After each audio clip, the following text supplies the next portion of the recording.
Hi, welcome back to my channel. This is Sumisar channel, and on this episode, I am going to react to one of the episodes of Net 25's program, yung Saganang Mamamayan.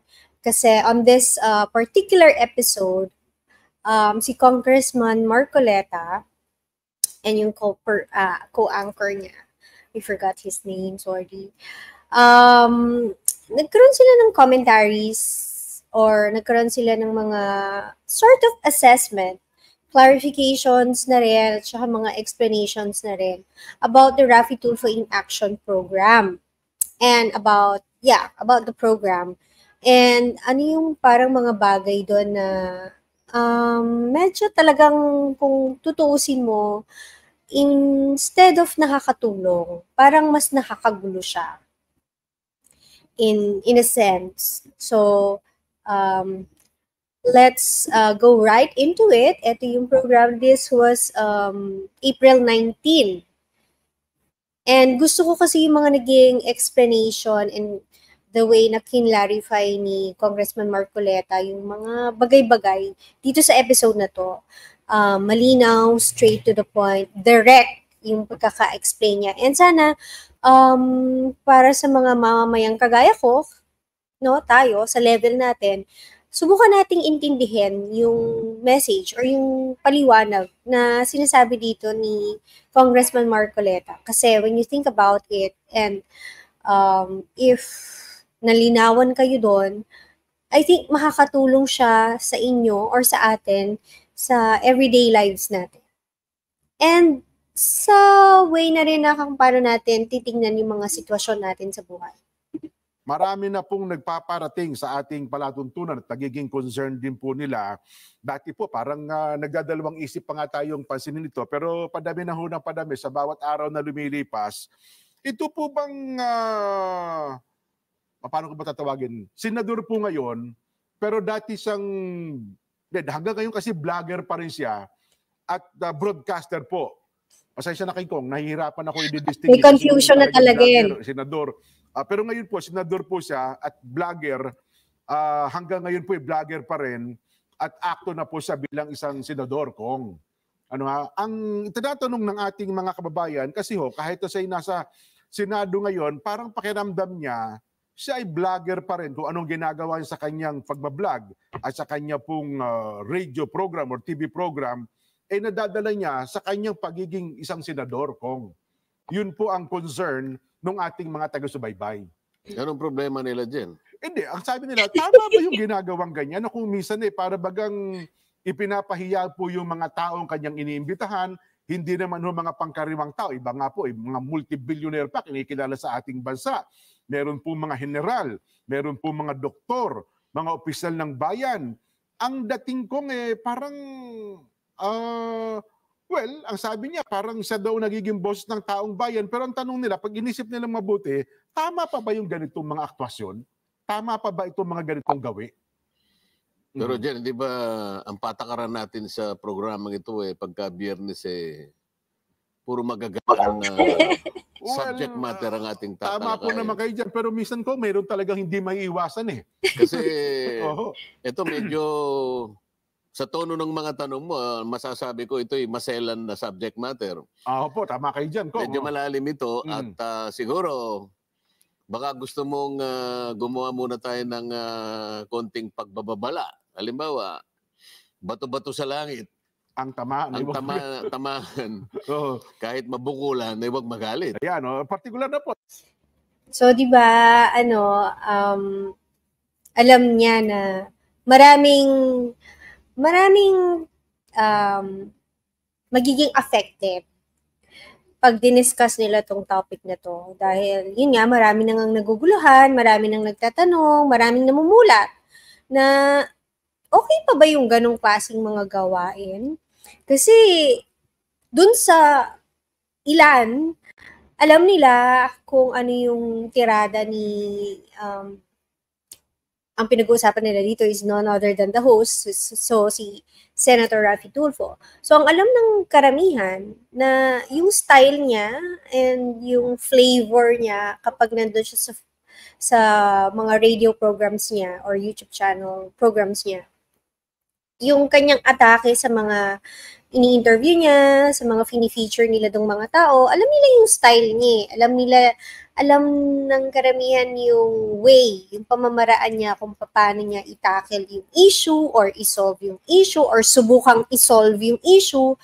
Alam nila, napapansin nila yung ganong estilo na dadala niya kapag nandun na siya sa Senate or kapag may mga Senate hearing. And napapansin ng iba na parang, tama pa ba yun? So, alam natin ngayon mga kababayan, mga kapwa ko mamamayan, mga tao talagang nagmamatsyag at nakikita, napapansin yung kaibahan.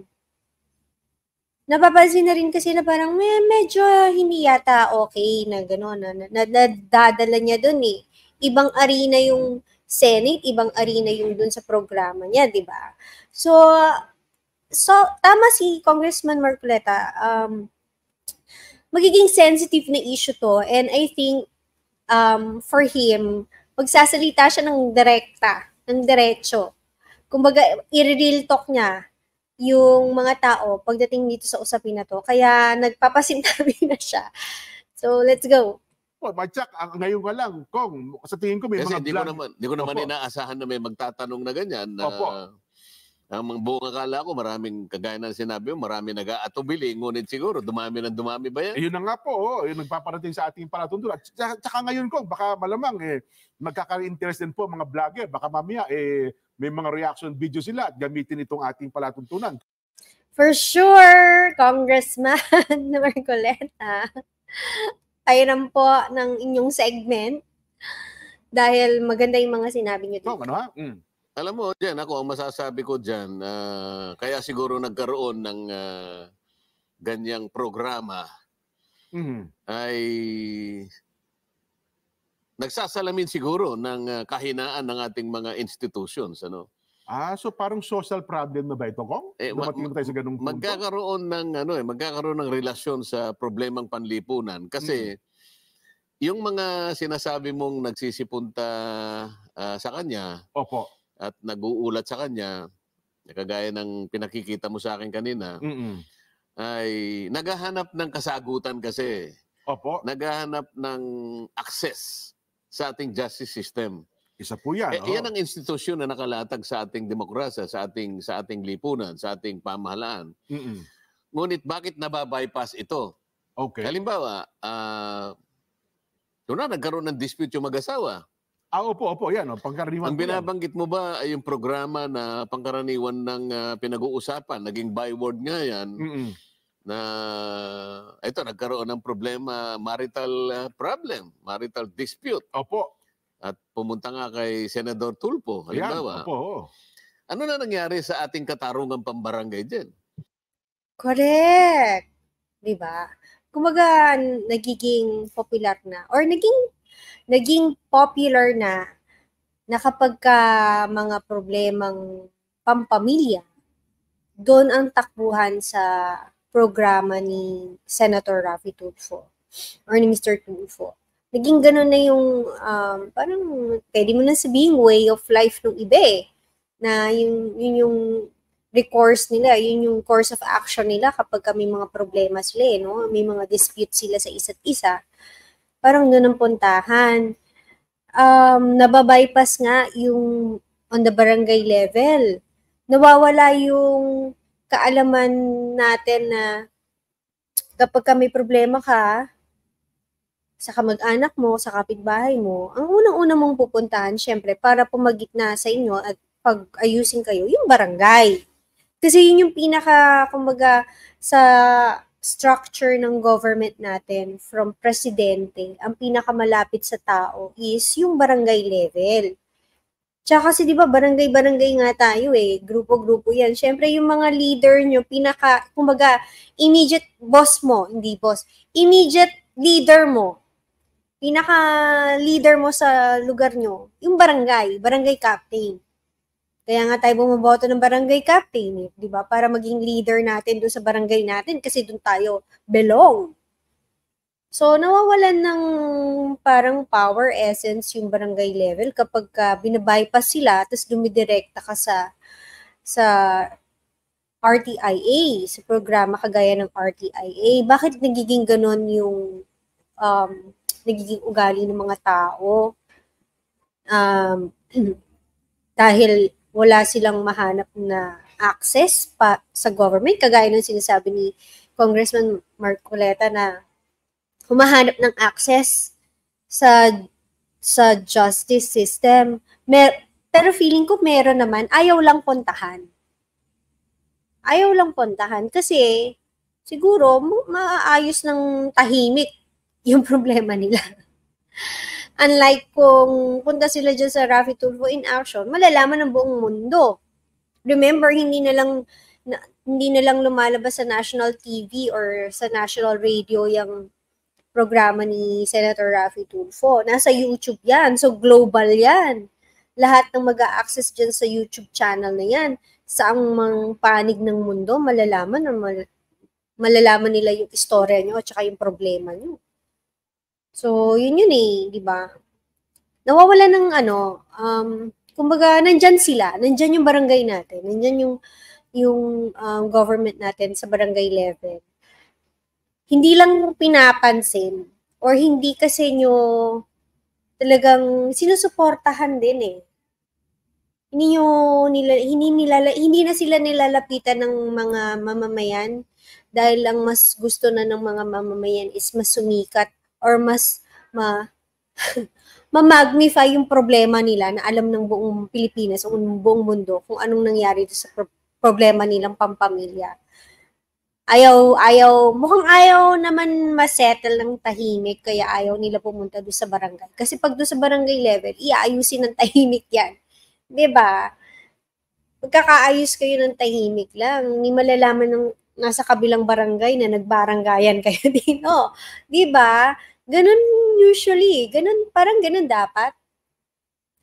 Ganun dapat. Okay. Kasi ang ating batas nakalagay, domestic problem ng mag-asawa o yung magkakabarangay, ang unang frontliner, yung unang handler dyan, yung katarungan pambarangay. Tama po kayo. So, ang sinasabi ba natin ay hindi na pinagtitiwalaan yung ating barangay justice system? Hindi na nga ba pinagkakatiwalaan or ayaw lang? Ayaw na lang. Kasi siguro maybe kasi boring. Kasi hindi sila sisikat. So, na talaga yung underlying reason kung bakit ang takbuhan Raffy Tulfo in action. O kasi, baka kasi sa barangay, pag nag-ayos kayo, nag-usapan kayo doon, magkakaroon lang kayo ng agreement. Pero hindi naman mamimigay yung barangay captain ng 10,000 cash assistance right away sa inyo. Kasi, yun ba yung solusyon sa problema nyo? Di ba? Sa Raffy Tulfo in action, meron yatang cash assistance na binibigay, di ba? Pero isipin mo, kapalit ng dangal mo, 5,000, 10,000.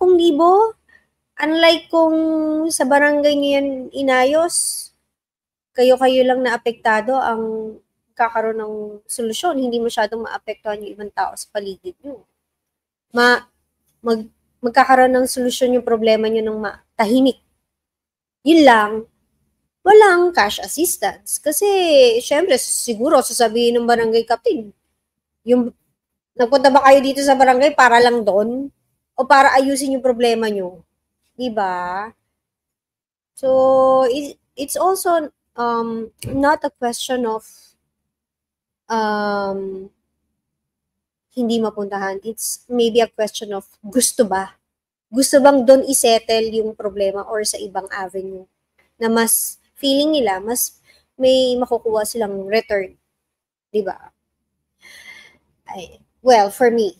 Well, aminin natin hindi kung mukhang dumarating po sa ganung punto. Parang talagang naiba nga, hindi na sila lumalapit dyan. O sige, palagay mong medyo humina yun. Sa lahat ba ng pagkakataon, mahina? Wala bang barangay nakagagawa ng tungkulin nila na payapain halimbawa yung nag-aaway na mag-asawa? Well, out of 42,000 barangay siguro ko, meron naman, ako naniniwala, meron naman talaga. Halimbawa, meron tayong 42,000 barangays. Bakit hindi natin pinupunta? Bakit yung mga kapwa natin mamamayan, isang Raffy Tulfo in Action TV program ang pinupuntahan? Ang dami-dami pala naman. Ilang 42,000 barangay captains yan. Diba? At saka bukod sa barangay captain, may barangay council or mga kagawad. Anong reason bakit nagsusumiksik yung iba dyan sa Raffy Tulfo in Action? Because of the cash assistance? Because of the recognition? Makikilala ka sa buong Pilipinas, sa buong mundo. Makikilala nila yung kahihiyan mo. Diba? At saka, bukod sa barangay, anong susunod na level? Munisipyo. Diba? Sa munisipyo, baka magreklamo. Kasi yun yung local government mo na yun yung nasasakupan ka ng munisipyo nyo. At saka, kung marital problems, I think maraming taong hindi nila naiisip, or nakakalimutan nila, or hindi sila aware na pwede nyung lapitan yung mga local parishes ninyo. Yung mga simbahan. Kung kailangan nyo ng guidance sa marriage, ganyan. Alam ko, may mga parish centers, may mga marriage counselors dyan, mga coaches, life coaches, meron dyan. Meron kayong makakausap at meron kayong malalapitan dyan. It's just that yung mga tao kasi ayaw lang. Ayaw lang. Kasi siguro nga, masasolve yung problema nila ng tahimik. Ayaw yata ng mga Pilipinong masolve yung mga problema ng tahimik. Kaya mas gustong sa Raffy Tulfo in Action pumupunta. Let's continue. Kung pag-uusapan naman na employee-employer relations, alam mo, yung ating NLRC, merong as a quasi-judicial body, meron silang tinatawag na parang SENA ito yung first entry approach na kung saan nagkakaroon ng alternative dispute resolution. Opo. So, pwedeng conciliation, pwedeng mediation, pwedeng arbitration. Ang pinag-iba nga lang dito sa binabanggit mo ngayon na subject matter na maraming nako-concern na dito. Opo. Yung technical na gawain ng mediation, conciliation or arbitration, ito yung mga alternative dispute resolution. Ito yung nananatiling confidential So may mga iba-ibang proseso ba tawag? May mga iba-ibang roles na ginagampanan yung mga iba-ibang taong nandyan sa local government natin. Yun nga, may level ng mediation, may level ng reconciliation, may mga iba-ibang level. Hindi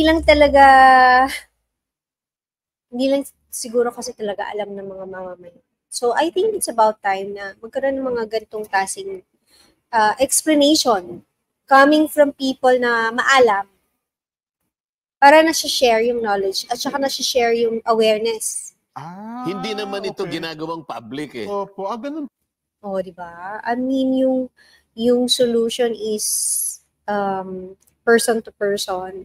Hindi involved yung mga ibang tao na hindi involved sa problema. Kinakailangan ang karangalan ng bawat isa ay napoproteksyonan. Opo. Dito sa sinasabi mo, alam mo, masasabi natin, hindi siya pwedeng, yung halimbawa, yung pagbablog ni Senador Tulfo, o yung kanyang ginagawa na pagtulong di umano sa mga merong problema. Isa siyang masasabi nating substitute Parang hindi mo pwedeng i-substitute yung justice system Parang nagpipresenta si Raffy Tulfo in Action at saka yung kanyang programa as a substitute dun sa justice system natin, which is hindi naman niya pwedeng gawin or hindi naman niya makakayang gawin. Kasi nga may iba-ibang function within the justice system. So, ito din yung tinatry i-explain dito. Hindi siya substitute. Okay, okay. Yung justice system, ang parameter niyan, kinakailangan na observe mo yung due process. Siyempre, due process of law.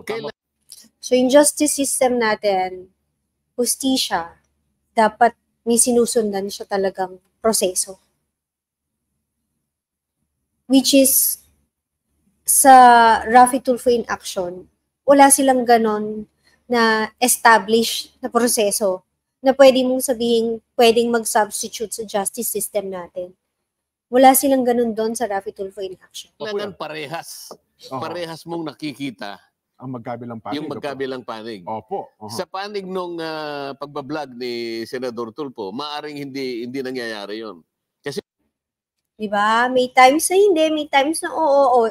Pwede nilang sabihin, fini-feature naman nila, binibigyan naman nila ng chance magsalita yung nirereklamo at saka yung nagrereklamo. Pero most of the time, yung nirereklamo, inaano nila, nililimit nila yung airtime or nililimit nila yung chance na mag-explain ng nirereklamo. Most of the time, especially if si Raffy Tulfo yung nagmi-mediate doon, may judgment siya na biased against doon sa nirereklamo most of the time. So, mas panic siya talaga doon sa nagrereklamo, whatever the complaint is. Or whatever, or wherever yung nagrereklamo stands. Automatic doon siya sa nagrereklamo. Kasi merong napapahiya eh. Ay, opo. Merong natutuwa, depende kung saan panig yung natutuwa. Kunwari yung mag-asawa. Tinawag. At pagkatapos, pagka hindi mo paano ba yung paraan? Yung karaniwang alam ko, may nagkakapahiyaan dito, kaya pinipilit nung mag-asawa na pumunta ron para sa ganun, masermonan yung asawa. Ayun na nga po. Kung halimbawa naman ay public servant para matawagan ng pansin ng public servant. Nako, at para mapahiya. Alam mo, itong paraan na to, hindi to ang hinihingi ng mga patakaran ng ating judicial system. Kailangan yung observance ng due process. Pareho dapat ang pagtingin mo, yung pag-ventilate ng mga facts, pati ang pagpoproseso mo, dapat parehas ka. So dapat ganun pala itong tinatrato? Ganun ang trato. Ngayon, kung halimbawa, ikaw yung gumagawa niya, so ikaw ang prosecutor, ikaw ang judge, hindi pwede yun eh. Kaya nga sa justice system natin, merong prosecutor, merong defense counsel, merong huwes mamamagitan. Opo. So yan in-explain niya na iba-iba ang role, hiwa-hiwalay yung mga taong nagfa-function dun sa iba-ibang roles na yon. Hindi pwedeng isa lang. Sabi nga, hindi pwedeng isa lang. Kasi nakikita nyo naman minsan pagka si Senator Raffy Tulfo is trying to be all of those. Ang gulo ng niya, di ba? Ang gulo ng flow ng decisions niya, ang gulo ng flow ng narrative niya pagdating sa mga programa niya, no? Ang gulo. 1 minute, kampi siya doon sa nagrereklamo. Pag may bagong informasyon, next minute, doon na siya kumakampi sa inirereklamo, and then another information comes up, balik na naman siya doon sa nagrereklamo, and then 1 minute okay na siya, na-settle niya na. The next minute, pag-aawayin niya ulit. Diba? Magulo yung pag-steer niya ng flow dun sa kanyang programa. And like what Congressman Marcoleta is saying, hindi pwedeng lahat ikaw. Kasi nga, doon sa justice system nga natin, hiwa-hiwalay sila eh. Kasi may reason kung bakit hiwa-hiwalay na tao yon. May reason kung bakit iba-ibang klaseng tao yung nandun. Or iba-ibang tao yung may iba-iba yung roles ng iba-ibang tao. May reason kung bakit. All in observance of due process. Pag nalagpasan niyo yan kung technically parang hindi paano mo isa-substitute yun? Hindi pwede. Hindi, ngayon, nagiging public. Nakakalantare ang mga kaso. Alam mo, kapag ka ganun, sa tingin ko, imbes na nakakatulong ka, Palagay ko, lalo kang nakagagawa ng mali eh. Diba? Kasi Oo. public, Mm. may napapahiya, may na-humiliate. Opo. Kung minsan kasi yung process, well, makikita mo, abusive. It can Opo. be abuse. Oppressive. Mm. At hindi naman impartial. Opo. Sabi ko nga sa'yo, wala namang ebidensyang ilalatag doon. Ay, siyempre po. Ang huwes titingin sa pamagitan ng ebidensya. I-assess niya, susuriin niya. Sa mga PID, sa kawalan ng ganito, mapanganib yung ganong klaseng pamamaraan na maaaring sinasabi mo, ako po'y pantulong, ako po'y pinupuntahan. Ngunit, Opo. hindi mo pwedeng i-substitute yung judicial and prosecutorial process ng government. Ang daming sinabi. Pero yun nga, parang hindi mo pwedeng akuin and become a substitute. Kasi magkakagulo.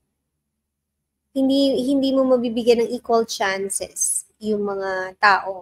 And that is dangerous. Kasi minsan, imbes na, kunyari, may problema, 2 tao, 2 magkapitbahay, imbes na magkaroon sila ng resolution or magkaroon sila ng agreement at pagkakasundo, most of the time, yung inirereklamo ay napapahiya or may isa doon sa 2 kampo, may isa na napapahiya. And then after a while, syempre yung napapahiya, nagkakaroon siya ng sama ng loob. Most likely, iisip yan ng kung paano siya makakaganti doon sa namahiya sa kanya. So, it's going to be never-ending. Never-ending na magkakaroon ng samaan ng loob, ganyan. Magkakaroon ng ilingan. Kasi, imbis na ma-solve, nagkaroon ng nadagdagan dahil may napahiya pa. Imbis na may natulungan na lang sana, may napahiya pa. Diba? Ito refleksyon ng kahinaan ng institusyon natin. Ayun, opo. At nababypass, lalong humihina ang institusyon natin sapagkat binabypass mo. Ayun. Ang linaw-linaw nun. Kung inirereklamo ng mga tao, ng mga mamamayan na ang hina or may kahinaan yung ating justice system, lalo mo lang siyang pinapahina being another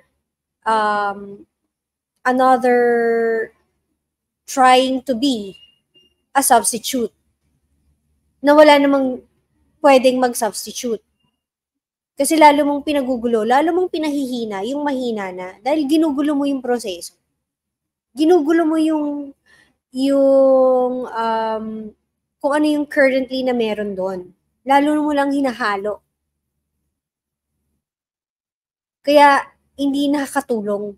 Pero masasabi ko diyan, ako wala akong personal na issue laban kay Senador Tulfo. Ngunit sa nakikita ko, yung pamamaraan na yan, it does more harm than good. True. It does more harm than good. Kasi imbis na magkaayos kayo, merong isang mapapahiya. So, alam mo yun, parang hindi nare-resolve. Dahil magkakaroon ng sama ng loob. Tapos, syempre, iisipin nun na kailangan makaganti ako dito. Paano kung ganun pala yung personality ng taong inireklamo, di ba? Sige, after nito, gaganti ako dito sa tao na to dahil pinahiya ako dito sa programa na to. Nagiging ganun eh. So, at ang sabi dito ni Marcoleta, yung pamamaraan, dun siya may issue sa pamamaraan na ginagawa ng Raffy Tulfo in action at ni Senator Raffy Tulfo. Hindi mismo kay Senator Tulfo yung issue niya. Dun sa pamamaraan. Ang linaw nun. Ang linaw nung sinabi ni Congressman Marcoleta. Direktang-direkta. Kasi, hindi naman yung conciliation na hindi mapapayapa eh. Opo. Hindi mapapayapa. Walang kalutasan talagang makikita. Pero ang sabi kasi ng iba, hindi, Jen at Kong, kasi doon pag lumapit kami, mabilis eh. Sa loob isang oras lang ng kanyang programa, nasasagot agad kami. Halimbawa kami, hindi kami pinusweldo. Gwardiya kami, halimbawa, ilang buwan kami napakababa ng sahod. kapag tinawagan po yung hepe namin, natatakot eh. Kaya ang nangyayari ngayon, lahat ng benepisyo namin na ibibigay at kung ano-ano pa, tsaka... Palagay mo na nangyari yun, halimbawa. Opo. Nangyari, isolated case. Yung boss mo na sinumbong mo sa kanya, halimbawa, magtatanim siya ng... Parang may nangyaring ganito. Recently lang. Parang may nangyari. Matagal, April 19 na to, parang recently lang, merong mga grupo ng mga contract construction workers na nagreklamo doon at ang ending is hindi na garantiya na may trabaho pa sila after nilang magpunta doon sa Rafi Tulfo in action. So yan, that's an example. And hindi lang isang beses to. Ang dami ng kasong ganito na pinapahiya mo yung employer mo. Imbis na nakipag-usap na lang sana or sa dole lumapit para mas formal, mas may impact, may power. Hindi eh. Nanggalit. Nanggalit sa'yo. Maring hindi galit. Ngunit hindi ka na niya siguro titingnan kagaya ng yung pagtingin niya dati na isang mabuti kang tauhan, halimbawa. Sapagkat gumawa ka ng paraan na imbes na halimbawa kausapin mo siya at daanan ninyo sa conciliation sa paraan na maliwanag na maayos ninyo nang walang mapapahiya, hindi ganun ang ginawa mo eh. Maaring ang isang partido ay nagkaroon ng madali ang resolusyon sa panig na yun. Ngunit yung kabilang partido ay merong problema doon. Nagkaroon naman ng masamang impresyon yung kabila. So ano ngayon ang epekto sa lipunan as a whole? Hindi ba? So hindi nagkakaroon ng estabilidad ngayon. Nagiging public ang pagre-resolve. Hindi ganon yung patakaran ng ating judicial system. Meron pa pong halimbawa, isang motorista na inapi ng isang... Wait, cut ko lang muna short. Yung na-mention ko kanina na may recently lang na kaso na may mga grupo ng mga construction workers na nagreklamo doon sa Rafi Tulfo in action. And ang reklamo nila is yung contribution na hindi nare-remit sa SSS ba or PhilHealth or Pag-ibig. Hindi naman sa sweldo yung issue. And ang naging problema lang doon is yung doon sa hindi binabayaran nung may-ari or nung boss yung mga tauhan. Ang nagiging issue nila is parang technical or yung sa payment system. Sa payment process yung nagiging problema. Hindi naman dun sa ayaw i-remit yung kanilang contribution. Which is parang if pinag-usapan lang sana nila yun, hindi nagkaroon ng clarification between dun sa mga manggagawa at saka dun sa boss. Ngayon, may explanation and may example si Caillou. Punta kayo doon sa channel niya. May example siya doon na kung anong mangyayari sa mga construction workers na yon later on, after nyo magpunta doon sa Rafi Tulfo in action. And, imbis na, okay, for the meantime, binigyan sila ng word nung may-ari na aayusin, ganyan. In fact, naayos na during that day ka. So, hindi pa lang naman napopost immediately yung kanilang contribution doon sa website ng mga government agencies. But then, yung pagrereklamo nila doon, magkakaroon siya ng mga consequences later on. So, sa mga empleyado at mga employer na mga kaso, gusto ko lang ding i-share yung alam ko about this. Kasi meron tayong mga hiring officers na ng mga naging kaibigan, may mga boss tayo ng mga naging kaibigan, mga CEO level ng mga naging kaibigan din. So, ganito kasi yon para sa mga simpleng mamamayan out there, na mga simpleng empleyado na nagtatrabaho sa mga iba-ibang kumpanya.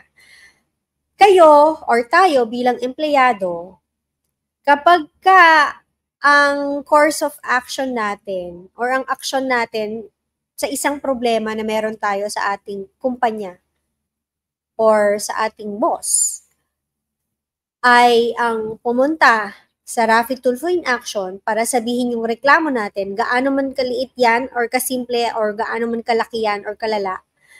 Kapag dyan tayo sa Rafi Tulfo in Action nagpunta at isiniwalat natin ang ating complaint dyan, hindi lang yung boss mo o yung kumpanya mo yung makakaalam tungkol doon at hindi lang yung kunyari yung dole na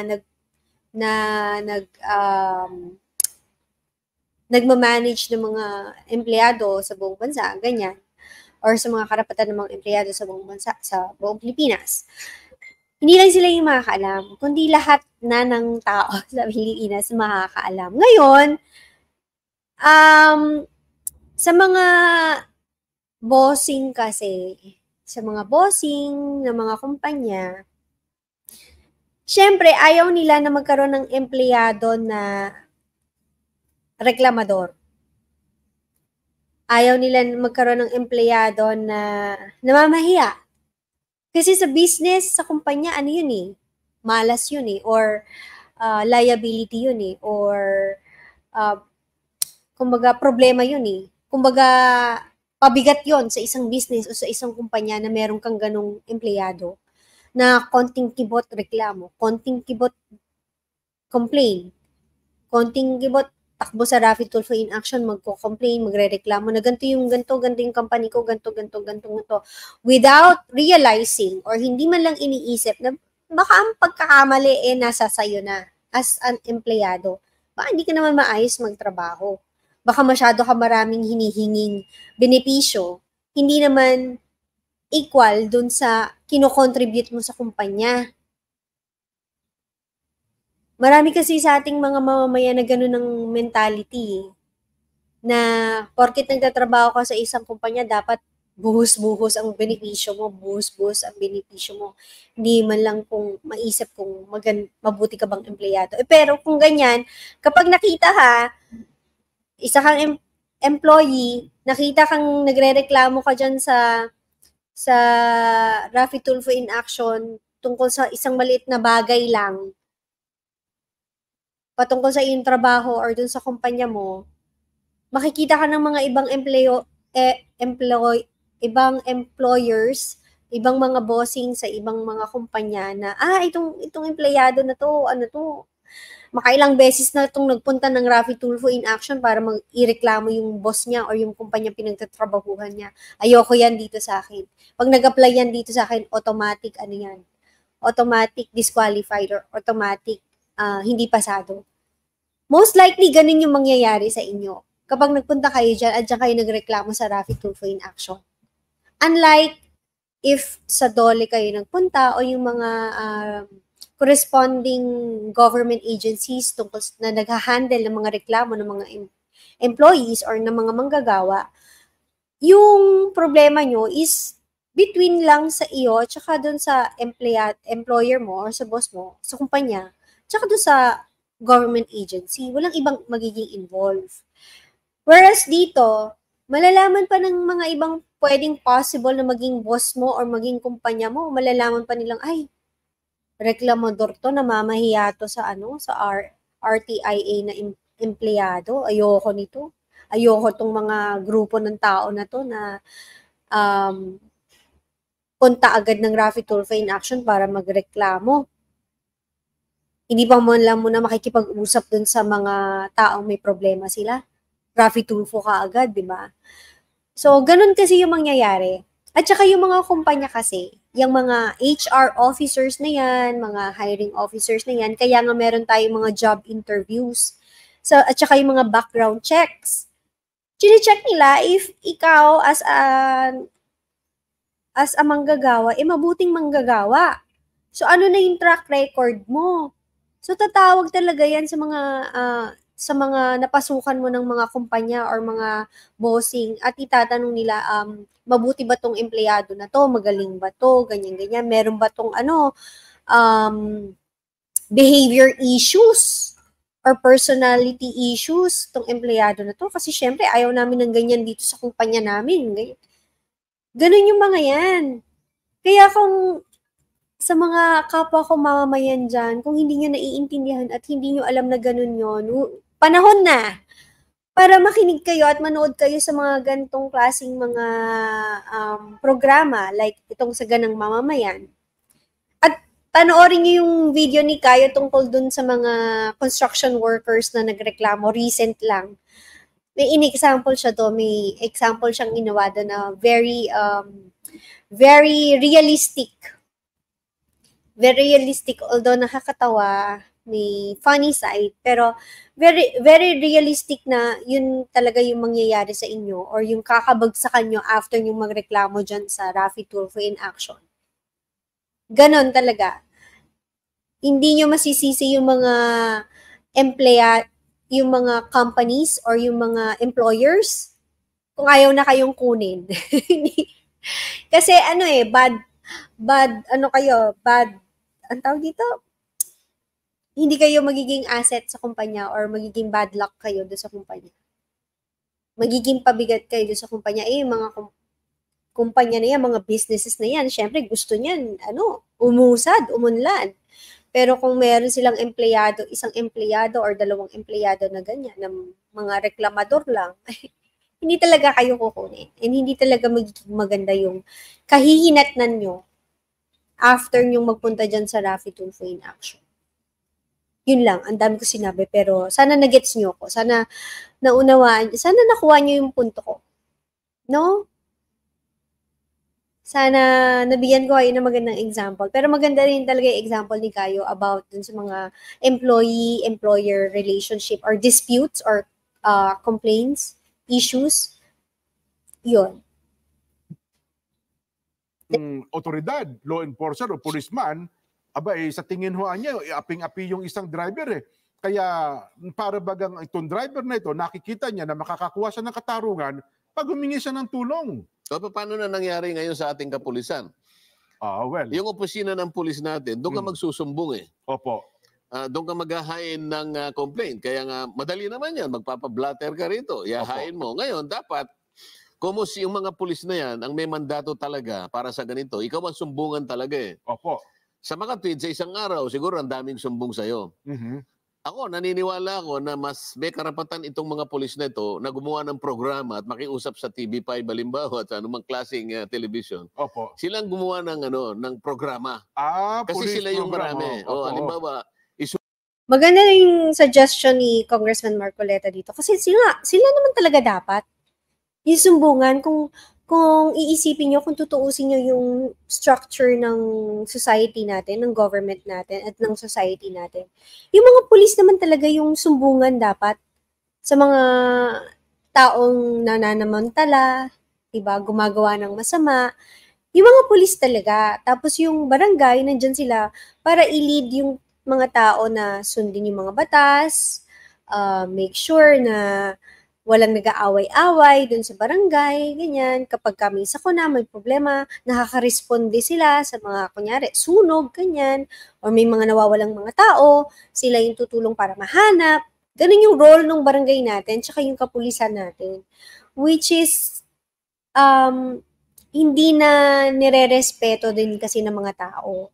Dahil na rin sa existence ng isang programa kagaya ng Raffy Tulfo in Action na pinapagulo yung structure ng society natin or ng government natin. Nagets niyo ako? So, okay tong suggestion ni Congressman Marcoleta. Pero syempre din, sa lahat naman ng bagay, mga subject for abuse yan. So, kapag may mga taong napupunta dyan na hindi maayos ang pagkatao, aabusuhin nila yung mga opportunities na binibigay sa kanila. Sumbong mo kay mamang pulis. Pwede nga naman. Diba? Opo. Kasi meron silang mandato Kasi may mandato yung mga pulis na dapat i-keep nila yung peace and order dun sa mga areas na nasasakupan nila. Yun yung role nila as a police. Yun yung reason kung bakit sila pulis. Yun yung pinaka-job nila, yun yung pinaka-trabaho nila. I-make sure na walang nagkakagulo, walang nag-aaway-away, kung meron man, nare-resolve ba ng peacefully, ng maayos yung mga hindi pagkakaunawaan ng mga tao. Sila kasi yung merong ganung mandato. Yung Raffy Tulfo in Action is just a radio or TV program. Wala nang iba pa. Ganon lang sila. Para lang magkaroon ng source of information and entertainment yung mga tao. Yun yung essence ng programa nila. Yun yung naging parang type ng programa nila. Ganon lang. Hindi unlike yun sa mga police, sa mga barangay captains natin, meron talaga silang function, meron talaga silang role na significant at importante dun sa community natin, sa komunidad natin. Yun. I think yun yung gustong palabasin dito ni Congressman Marcoleta. Yung pagbablog ni Senador Tulfo, walang mandate yun eh. Oho. So, ano yung legal personality, ano yung legal authority niya para mag-resolve ng internal disputes? Wala. Halimbawa, Real talk, wala. Isa kang TV program, isa kang radio program, anong mandate mo? Wala. Ang mga TV program, radio program, nandyan lang yan for entertainment, for information, for education, information. Yun lang. Just like kung anong silbi ng mga variety show like Showtime, Itbulaga, yung mga TV Patrol para mag-report ng mga news. Yung RTIA is there para sabihin mo mag-expose ng mga issues and problema. Yun lang. Pero wala silang mandate para mag-ayos ng maayos talaga. Kaya nga sila, di ba, refer lang ng refer. Refer ng refer. Kaya sila refer lang ng refer sa PAW, sa ahensya, sa office ng mayor or office ng congressman.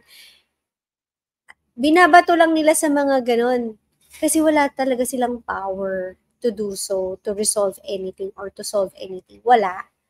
Feature lang nila yung mga issues. Ganun lang. Pag-usap yung dalawang partido sa harap niya, nagpirmahan, yung bang dokumento na yun, merong legal bearing? Wala. Binding ba? Wala naman. Hindi ba? Wala. Kasi hindi naman i-honor yun dun sa korte or saan man. Dahil TV program ka lang or radio program ka lang Hindi ka naman kasali dun sa structure ng government. Kumbaga, kung titingnan mo, isa kang private business, isa kang private institution. Di ba? Binding yun kahit saan. Sapagkat walang authority Ayun. Walang legal basis. Yun ang nakikita ko. So, sana nasasagot natin yung tinatanong ng mga kababayan nating sumusulat sa'yo. So, di ba, kung pupunta kayo doon, sinasabi na nga to ni Attorney Libayan before pa, na sayang yung oras mo. Sayang yung chance mo pag pumupunta ka dyan, imbis na nasosolve mo talaga yung problema mo. Wala. I-refer ka lang dun sa government agency na magkakasolve talaga ng problema mo or yung magha-handle ng problema mo. I-refer ka lang nila doon. Kasi nandun sa mga government agencies, yung mga facilities, equipment, or yung mga tao na may authority na ma-solve yung problema mo or may authority na i-handle yung problema mo na magkakaroon ng end result. Yung sa TV program, sa radio program na RTIA, wala. Wala silang mga tao doon na pwedeng mag-solve ng mga issues nyo. Staff nila doon, what? Researchers, lawyers, as source of reference, or source of information lang. Walang mag-aayos ng problema nyo doon. Wala. Naisip nyo ba yun, mga Tulfonatics?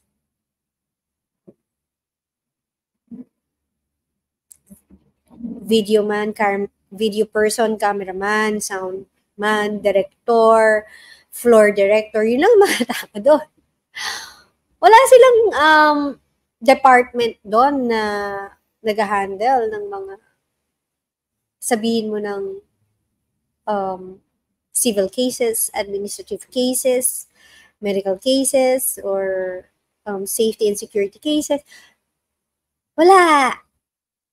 So, I really don't understand bakit yung ang daming taong sobrang bilib na bilib dyan sa programa niya.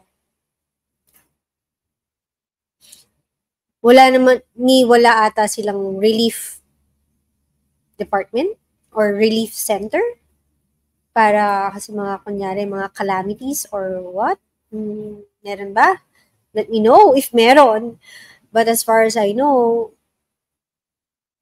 hindi sila, like kagaya ng Red Cross. Diba? Although Red Cross is, ano bang Red Cross? Ano siya, diba? Wait nga.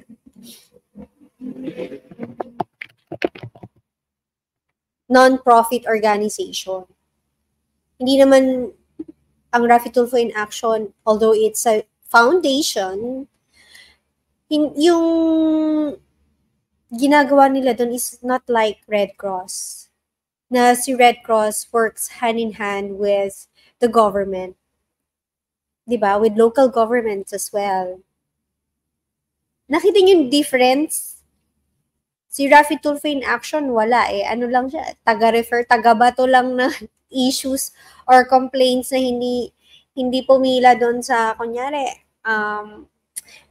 sa DOLE, issue na dapat under sa DOLE, sinusolve sa DOLE, binabato lang nila doon kasi yung tao, imbis na sa DOLE, dumiretso sa kanila nagpunta. Kasi hindi alam kung gagawin pagpunta sa DOLE. Dito naman sa Rafi Tulfo in Action, parang hindi rin naman yata alam kung anong gagawin. I-feature lang, i-interviewin lang, i-ere lang kung ano yung complaint, tapos ibabato na rin sa DOLE. Ganun lang din. So,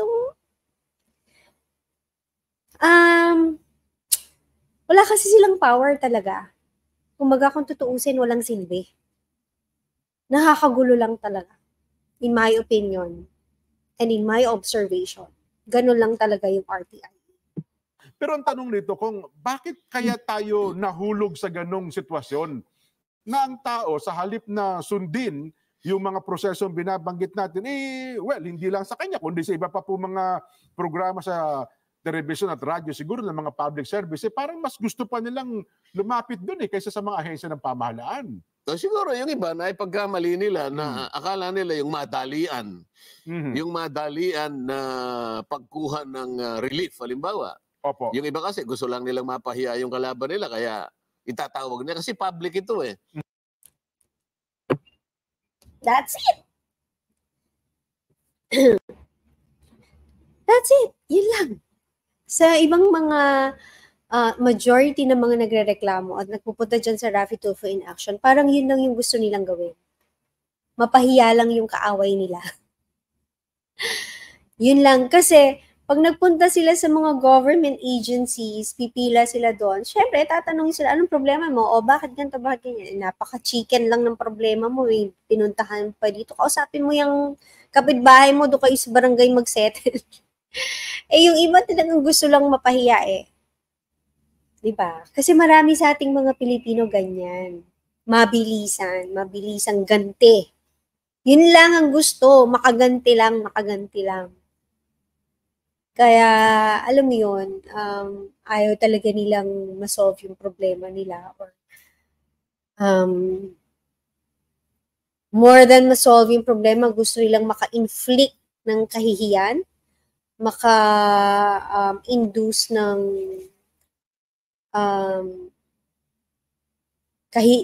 kahihiyan or mapapahiya yung kalaban nila in the long run or in its truest sense, pati naman sila, napapahiya din.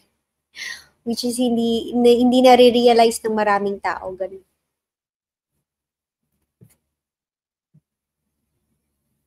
Ibig sabihin diyan, nase-sensationalize. Opo. Parang may videoism dito eh. Opo. 'Di ba? Kasi public. Ang nature ng conciliation and dispute resolution, confidential ito. Para walang napapahiya. Para sa ganun, lasting. Opo. Ang magiging output nito, Jen, ay yung tinatawag na restorative justice. Ganun pala yun. Ibig sabihin, merong healing. Opo. Ibig sabihin, merong magagamot. May pagpapatawaran. Yung relasyon, magkakaroon ng conciliation at saka healing. Opo. Hindi retribution. Hindi punitive. Opo. Kasi pagka nagkapahiyaan kayo sa public, ano mangyayari yun? Opo. So yung inaasahan mo na maaaring magkasundo pa yung mag-asawa o kaya yung employer at saka yung employee, nagkaroon siguro ng konting naiabot yung kagyat na relief. Pero yung epekto ng kabuuan, opo, merong isang void doon, merong isang nasaktan doon. At hindi malilimot yun. Maring matagal bago o maring hindi na magkakasundo kahit kailan. Lifetime din. Ito yung problema eh. Siguro pwede nating gawa ng example dyan. Opo. Nung panahon ng matandang Roma. Opo. Sige. Only up to this example na lang ni Congressman Marcoleta, and let's continue it sa another episode. Roman Empire. Ancient Rome, yung Roman Empire. Alam mo yung mga gladiators, di ba? Ay, opo. Nandun ka dun sa, ano yung tawag dun sa mga yung audience, yung gallery. Yan, kasi, panahon ng Roman Empire, mga barbaric yung iba dyan. Ay, opo. So, gusto nila yung patayan. Gumawa pa ng pelikula niyan. Gusto yung bumuhos ang dugo, yung putan ng ulo. Ligwak, At kapag ka merong napatay doon at lumigwak ang dugo, palakpakan pa yun. Yes. Tuwan-tuwa sila doon sa spectacle na yun. Opo. Hindi ganun yung pagre-resolve ng Hindi ganun ang pagre-resolve. Maring yung public napapantasize dito sa ganito. Maring natutuwa siya eh. Pero pag tiningnan mo, hindi ito yung kailangan, hindi ganito yung paraan. Lalong umihina, bypass ang ating mga institutions. Ilan ang institutions natin na pwedeng palakasin at pwedeng pagtulungan yan? Meron kang PAW. Public Attorney's Office. May Public Attorney's Office ka. Nakaaway na po niya yun. Isa sa kanilang misyon ay tulungan. Ang totoo niyan, marami ring nire-refer si Senador Rapi. Yes. Doon sa PAW, palaging ganun daw ang ginagawa. Kaya diba? Anyway, I'll stop here na lang muna. I-continue na lang natin sa next episode. But from the example ng matandang Roma ni Congressman Marcoleta, sa tingin ko, marami pa rin sa ating mga Pilipino, ganun eh. Ganun yung mentality, ganun yung pag-iisip, ganun yung pananaw sa buhay. Yung makagante, yung ano lang, for entertainment or for marites lang purpose. Hindi talaga yung for resolution and magkaroon ng peaceful